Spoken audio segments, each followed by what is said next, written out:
Welcome to my channel. This is World by AJ. Interesting people in history. Episode 1, Otto von Bismarck, the general without an army. Otto von Bismarck, known as the Iron Chancellor, known as the man who masterminded the German unification.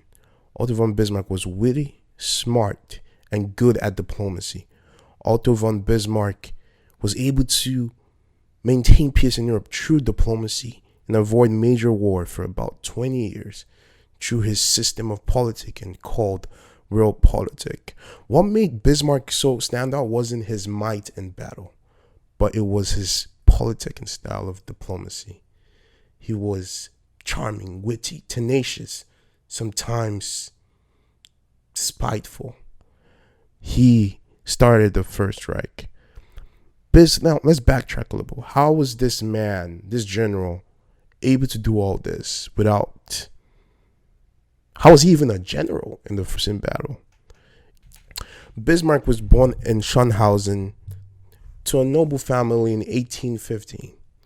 Bismarck was just thought to be any regular junker. That's a noble, known as a nobleman in Germany. Bismarck went to University of Göttingen. He actually went to 3 universities. University of Berlin, University of Greifswald. He befriended an American named Motley. Motley and Bismarck will become lifelong friends. Motley later in life will become a historian and diplomat, and write in his book, that was a memoir about his life in Germany, that Bismarck was a bit reckless, eccentric, but at the same time was a charming and witty man. Bismarck, wanting to be a diplomat, started his career studying as a lawyer in Aachen and Potsdam. What was so fascinating about his time in Aachen and Potsdam is Bismarck nearly jeopardized his political career, chasing after 2 English girls. One notably was the niece of the Duke of Cleveland. So his time at Aachen and Potsdam was... After Bismarck left Aachen and Potsdam, Bismarck enrolled in compulsory military service for about a year. After that, he goes back. After that, he goes back to his estate because his mother just died, and so he had to handle the business of the estates in Schönhausen. And Bismarck then settles down. He marries the cousin of one of his very close friends. Her name is Johanna von Puttkamer. Bismarck, at the age of 32, got more into politics. He then joined a political group called the Vereinigte Landtag. I don't know how to pronounce that properly, but just the spelling of the name. So he gained, at this time, Bismarck was seen as a warriorist, a reactionary politician. He was something of a conservative in terms of trying to protect the monarchy in various ways. So something happens Bismarck this was 1847. Bismarck was 32 at this time. So a year after that, in 1848, there's a Prussian revolution. And this Prussian revolution, just like many other revolutions in the past, was a revolution to end the monarchy. So something bizarre happens that doesn't usually happen in this revolution. The monarch refuses to meet violence with violence. Rather, he's looking for a peaceful resolution to this revolution. The king's brother, Prince Wilhelm, just gets up and leaves Prussia, and he flees to England. So after that, when that happened, Bismarck had this crazy idea to get the peasants in his estate to go fight for the king. When that didn't work, Bismarck first disguises himself to get into Berlin. So he gets to Prince Wilhelm's son and tries to convince his mother to put his teenage son on the throne so they could fight back against these rebels that were trying to break down the Prussian monarchy. And then just remembering, this is still Prussia. This is not yet Germany. And this wasn't received well by Augusta. That was the mother of the prince at the time. and she despised him. This would carry on for a while, just because of Bismarck trying to put their teenage son on the throne would have put him in danger. So how the king quells this revolution is by he made concessions with the liberals. He even ends up hiring a liberal called Ludwig Kamphausen as a minister president of Prussia. So this was able to quench the revolutions. And funny thing, the revolutionists of the time had on the colors of Germany, which is black, red, and gold. It's just a bit ironic if you ask me. So the war ends, and what happens is Bismarck now finds himself with back in politics. He joins the Erfurt Parliament. The Erfurt Parliament is charged with unification of Germany. This is based on the promises after the Prussian Revolution. So this Erfurt Parliament was mostly made up of prominent people or politicians from Austria and Prussia. What happens after this is in 1850, there was a lot of infighting. In 1851, the Erfurt Parliament breaks down. Bismarck is then sent to be an envoy in the Diet of German Confederation in Frankfurt. So thus giving up his seat as an elected official in the Landtag. Bismarck spends 8 years in Frankfurt. During this time, Bismarck has a change of mind. He becomes less reactionary and more pragmatic. Bismarck understands that to defeat Austria, there needs to be German unification. Bismarck allies with France. He gets a good relation with the French Emperor Napoleon III. This was just part of how Bismarck's mode of networking and how he became friends with people when it became necessary. Bismarck allies with France not only for their support. He allies in France to stop France and Russia from allying and to threaten Austria that, oh yes, Prussia has a powerful ally in France. In 1857, Wilhelm IV has a paralyzing stroke, and this leads to Prince Wilhelm I becoming the king. He was appointed as regent of Prussia. He appointed Bismarck as envoy to Russia. So he spent time in St. Petersburg for 4 years.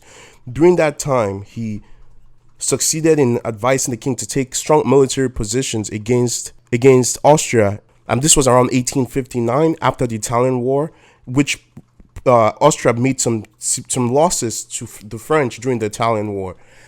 So what happens is Bismarck keeps ties with Prussia during his time in St. Petersburg, Russia. He is good friends with the newly appointed Minister of War, Albert von Roon. So in 1861, Prince Wilhelm is then appointed as King of Prussia. And while he's King of Prussia, he then promotes Bismarck to be the ambassador to the French embassy. Bismarck was appointed because of his multiple connections. So when Prince Wilhelm becomes king, succeeding his brother, King Wilhelm, who was a moderate, began to have problems with the Landtag. The Landtag was comprised of conservatives, liberals. He was having problems with the liberal part of the Landtag. People are talking about how his overreach of power, things he did, and this almost forced King Wilhelm to abdicate the throne. So what happens is the Minister of War, Roon, then advises the king to bring Bismarck back from Russia and to appoint him as the foreign minister and minister president of Prussia. And the king obliges. He makes him the foreign minister and minister president of Prussia. This was Bismarck elevating to the top of Prussian politics. The minister president of war, that was Albert von Roon. The minister president was Bismarck, and the Moltke was appointed chief of staff of the Prussian military. Now, this three took charge at a time where the European great powers were struggling from the Crimean War and the Italian War of Independence. This kind of left a power vacuum. An issue came up. Usually, Prussia's budget had to be both handled by the legislature and the monarchy. That was the Landtag. And so there was this battle going on, and they couldn't find a budget for the year. So Bismarck uses this loophole.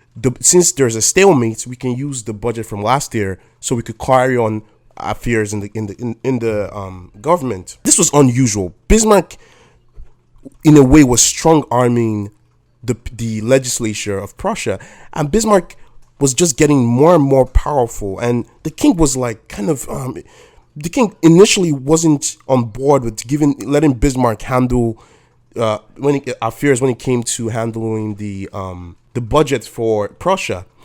So because Bismarck already had unfettered control of Prussia's foreign affairs. He controlled everything, and Bismarck didn't need to meet the king. In many ways, Bismarck and the other two ministers were running the country. It wasn't the king that was running the country. Bismarck, with his increased power, had to deal with the king's animosity and sometimes distrust. He had to deal with the animosity from the king's wife and her son. This was just due to the whole incident of Bismarck trying to get his son to take power. Bismarck goes to the budget committee of the Prussian Chamber of Deputies, and he makes a famous speech in 1862 called the Blood and Iron speech. This is one of a staple of Otto von Bismarck. What Bismarck says is he tells the Prussian people that Prussia must take control of their opportunity right now. They must capitalize. Their borders are not favorable for state life.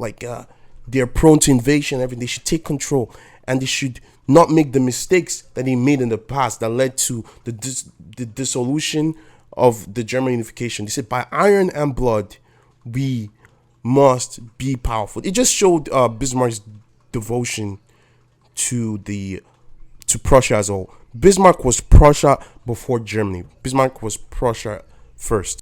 So in many ways, Bismarck knew that for German unification, I'm saying again, for German unification, Austria was not going to be a willing participant. The Danish king dies in 1863. So there's a battle of succession because there are two possible or more possible successors to the Danish throne. So what happens is there's a German-speaking Frederick von Ostenburg, who is like Danish and Prussian at the same time, and there's this Christian the 10th that is Christian the 9th that is more, I would say, more Danish, and this battle of succession goes on, and Prussia is just like there's just arguments on both sides.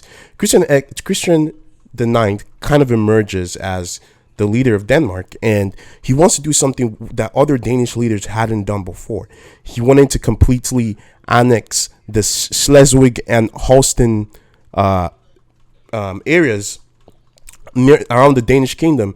And Bismarck did believe that under the London Protocol that the Danish people had owned the territories of Schleswig and Holstein, but Bismarck was against Christian the 9th completely annexing Schleswig and Holstein. And what happens is Bismarck then sends a warning to Denmark that they cannot completely annex Schleswig and Holstein. If not, this will cause Prussian aggression. This could lead to war against Denmark. So the Danish people, they disagreed, and Prussia then invades Denmark. And what was odd about this invasion in Denmark was Prussia and Austria both invaded Denmark together because they held the same positions. This Frederick von Ostenburg was a German-speaking Dane who lived in an area of the Schleswig and Holstein region had people that spoke Danish, German, even French in that region. So after the war, the Danes gave up the Schleswig and the Holstein region. Prussia gets the Schleswig region, and Austria gets the Holstein region. And not only Austria backtracks on their agreement with Prussia about the Schleswig and Holstein issue. So they actually won the Diet, which is an assembly of the German imperial powers to adjudicate the territories. And Bismarck is not happy about this. In fact, he's going to use this to instigate war against Austria. He sees this as a violation of the Gaussian Convention. Prussia mobilized for war against Austria. Some historians believe Bismarck used this as an excuse to start war against Austria, because a lot of historians believe this was already in his plans. It wasn't. He was looking for something to cause war between the two nations, because he knew that was the only way there could be German unification. So in 1866, Prussia mobilizes for war against Austria. Roon had already reorganized the army, and before this, Austria had a more powerful army than the Prussian army. The three main leaders of Prussia, that's Moltke, Roon, and Bismarck, all strategized against this war, against Austria. Roon had reorganized the army to be on par with the Austrian army in terms of numbers. Moltke strategically fought in areas where Austria had the better advantage of winning, and Bismarck had a secret treaty with Italy. So what happens is this: Prussia, before all this happens, Prussia and its Germanic allies. So there were already some German states that already had allied with Prussia. Most of the states that allied with Prussia were the southern states. The states that allied with Austria were the northern German states. So these two were in for a clash, and they fought against each other. So this lasted for 7 weeks. After the 7-week war, the king wanted to attack the capital of Austria, Vienna. And Bismarck was like, no, he doesn't want to do this. And this he didn't want, not because he cared about Austria, because he feared French retaliation. Because this would be a power move by Austria, and this could cause an imbalance in power in Europe. So Bismarck uses his son to dissuade him. His son was already key in the Battle of Königgrätz, which was the battle that eventually ended the war against Austria, and this was where Prussia defeated Austria. During the war, something weird actually happened. Someone tried to assassinate Bismarck. It was radical Ferdinand Cohen-Blind. As he attempted to assassinate Bismarck, he caused minor injuries from multiple shots. He was arrested, and he committed suicide in jail. He knew that Prussia was still in a hostile Europe. Europe was used to wars at this time. There was a lot of wars going on, and having Austria as an ally was better than having them as a foe. The Peace of Prague. This was a treaty signed between the Austrian Empire and the Prussian Empire, and as a result of this, Prussia annexes Schleswig-Holstein, Frankfurt, Hanover, Hesse-Kassel, and Nassau. Furthermore, Austria could not interfere in German affairs. Bismarck forced 21 states to join the North German Confederation in 1867. Now remember, the northern states were the states that allied with Austria. So Bismarck forms this German Confederation that will be elected by the body, the Reichstag, and a Bundesrat. And this was an advisory body that will handle the relations of this northern German Confederation. Bismarck, of course, was the dominant figure in this, so he controlled the affair of the Bundesrat and the Reichstag. Bismarck, as a result of his politicking, he earned rank of major in the Landtag. He also earned the rank of general. Prussia had 17 of the 43 seats in the Bundesrat. After the war with Austria, France makes this weird move to try and acquire more land in Belgium. They wanted this as compensation for not interfering with the war against Austria. Now, Bismarck never really avoided France. He feared that France and Austria would ally themselves together. So something else happens during this time. The Spanish throne is vacant. I see another war of secession. While the Spanish throne is vacant, there is a German king that's offered this Spanish throne called Leopold. And the French see this as like, they didn't want this to happen. They see this as Prussia gaining more power. First, Prussia already had the Northern German Confederation.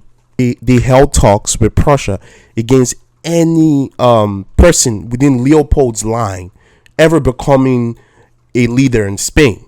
The German ambassador to France is being ridiculed, and the talks break down. And in 1870, Napoleon III declares war against Prussia. This caused ripples around the whole Germania. These are just the Germanic states.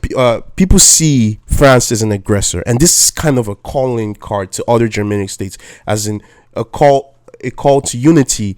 And all these Germanic states ally themselves with Prussia to fight against the French aggressors, which was something that Bismarck knew was going to happen. Bismarck knew that for German unification, they had to fight France. So in some ways, Bismarck wanted this war. He knew that this war was essential for German unification. So during a one-man span, and this is from the month of August to September, and French armies will be captured in Sedan and Metz. Napoleon III was also captured in Sedan and imprisoned in Germany. The siege of Paris followed and ended the war in 28 January 1871. So after the war, this sense of German unification was spread around the Germanic states.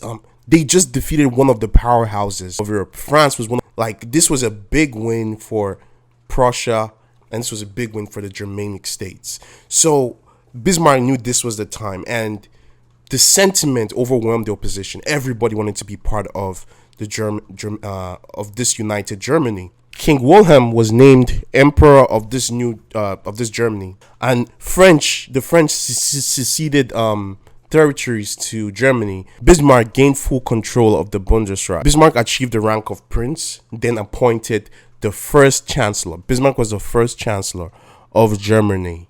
Bismarck, as a Protestant, despised the Catholic Church. So he starts something called Kulturkampf. I don't know how to pronounce it, so I'll put it on the screen here. So Kulturkampf was basically this anti-Catholic thing to try and destroy or reduce the power of the Catholic Church in the German Empire. And this was because the Catholic Church had so much power. They had their own they had their own political party. Bismarck abolishes the Catholic department. He goes and he tries everything in his power, like exiling bishops and priests, to reduce Catholic power. But this actually had the inverse effect. The Catholics kind of grew more in power, and Bismarck, he just decided that it wasn't a cause he should pursue again. During that this was a unified Germany, there was an attempt to Germanize other parts of Germany, and there were Poles, Danes, and Francophones. And Bismarck, along with other Germans, had this intense hatred for Polish people, and never let peasant Poles work for him. He was racist against Poles. That's the best word. That's the best way you can put it. And Bismarck had to modify his belief after this Polish resentment led to something called the Polish National Movement. He modified his beliefs. And Bismarck to Prussian foreign minister: every success of the Polish national movement is a defeat for Prussia. We cannot carry on the fight against this element according to the rules of civil justice, but only in accordance with the rules of war. Bismarck as Chancellor, had to deal with a lot of stuff within Germany. He had to deal with a socialist movement he never was able to fully quell. Bismarck also had foreign policies. Bismarck studied everywhere, and he carefully studied the national interest of other parties. This was important to him. So he strategically used this to avoid conflicts and used this as a benefit for Germany. The war with France ended all major wars for a period of about 20 years. So in 1871, Europe began a period of peace. The German Empire was founded at the same time. Bismarck skillfully used diplomacy to maintain Germany's position as a power in Europe. He also avoided major war scares and settled many disputes. Historian Eric Holson said, Bismarck was a champion of multilateral diplomatic chess. Bismarck had handled many disputes involving Europe, Africa, and Asia, skillfully creating, manipulating, and resolving for Germany's favor. This was weird to people at the time because Bismarck went from war maker to peacemaker. During this time, Germany and France became enemies. France suffered a major defeat from Prussia. Like, they lost their reputation in Europe. In all fairness to France, after the war, Bismarck was still trying to acquire more land for France. And so Bismarck set out to make France a pariah nation. So they formed alliances with Austria, Russia, and Britain to isolate France from the rest of Europe, or for them from the major players in Europe.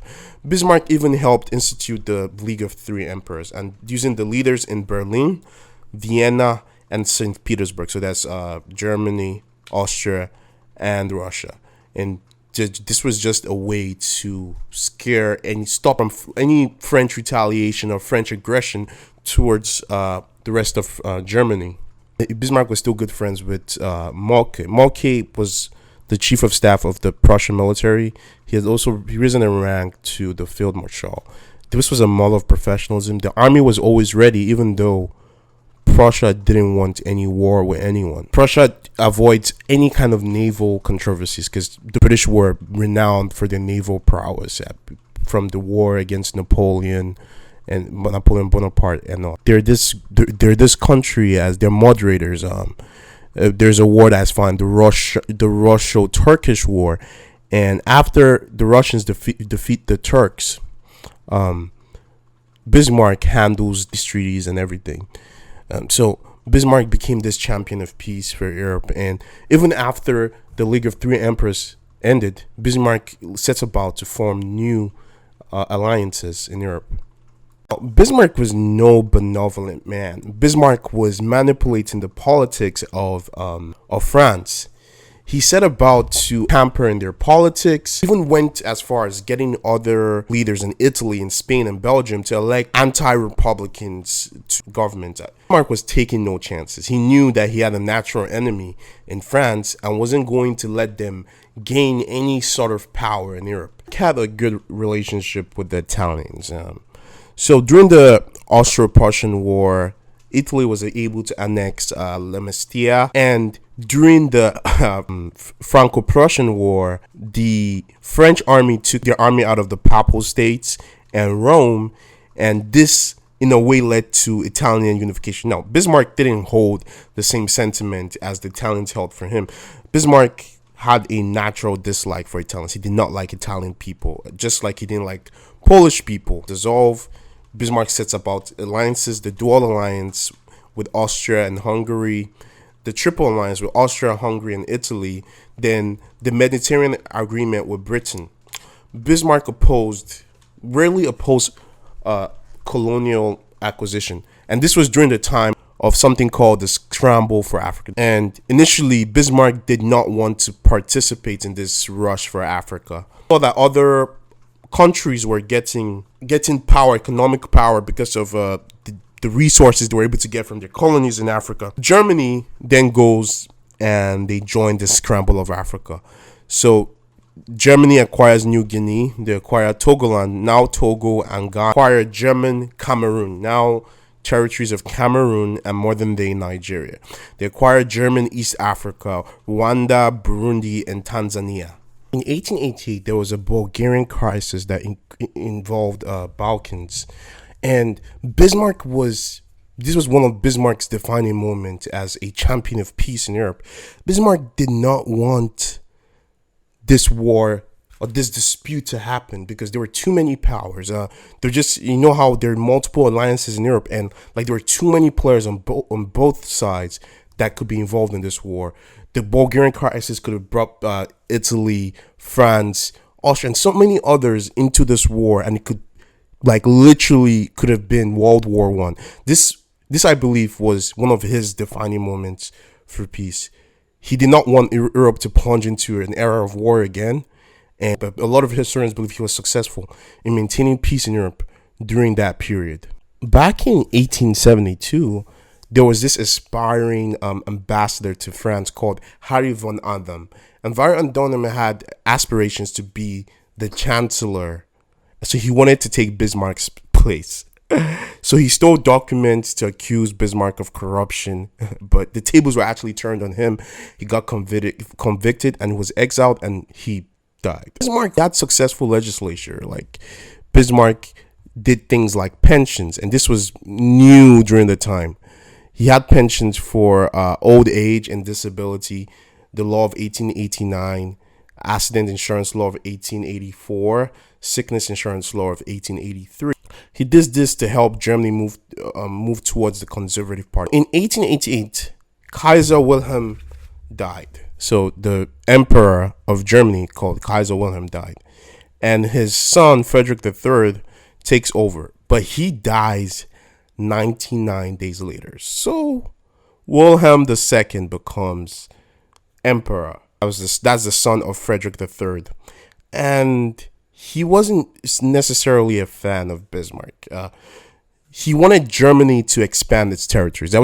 Bismarck was 16 years older than Frederick before he became ill, so he never planned to see a leadership of Wilhelm. He wasn't expecting Wilhelm to have cancer, whatever. Yeah, he wasn't expecting Wilhelm to have cancer. But Wilhelm wasn't just interested in expanding the territories of Germany. Yeah, Wilhelm had seen what the French and the English were doing with their territories outside Europe and like expansion and everything.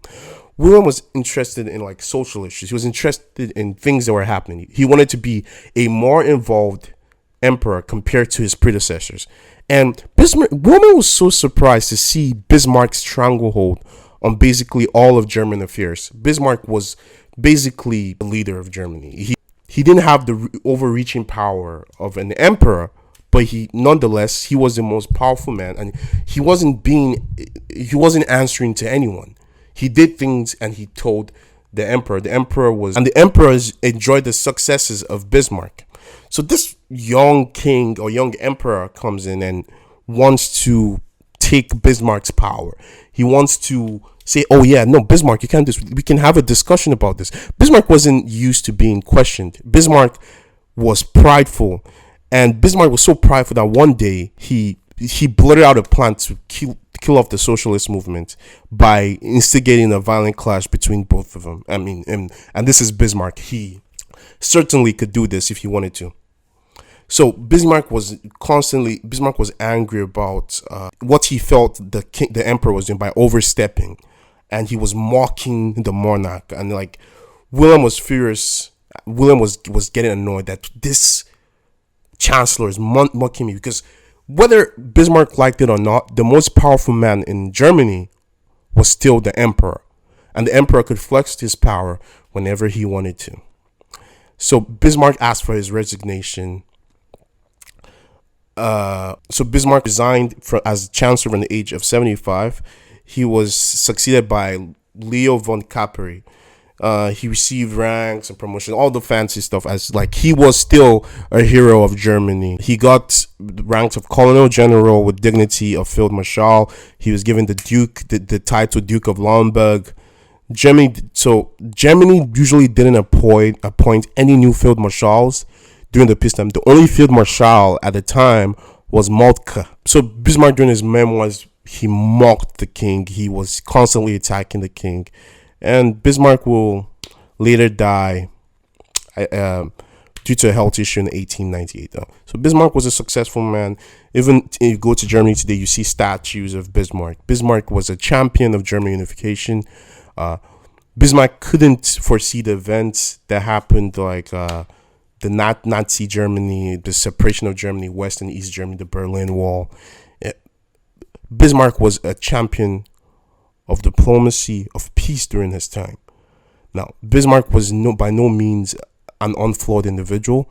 Bismarck was I think he was prideful. He believed he was above and he believed he was smarter than everyone.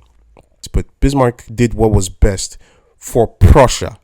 Bismarck, before anything else, was Prussian before he was German. His main alliance stayed with Prussia, and he did everything to elevate Prussia to where they are now. He was the reason for the first German unification. It wasn't the emperor. He instigated. Yes, Bismarck was not a general. He didn't lead his armies to battle, but he was able to give his army resources that helped them succeed in battle. That's the story on Otto von Bismarck, the general without an army. Thank you for watching. If you liked the video, urge you to like and subscribe, and have a blessed day.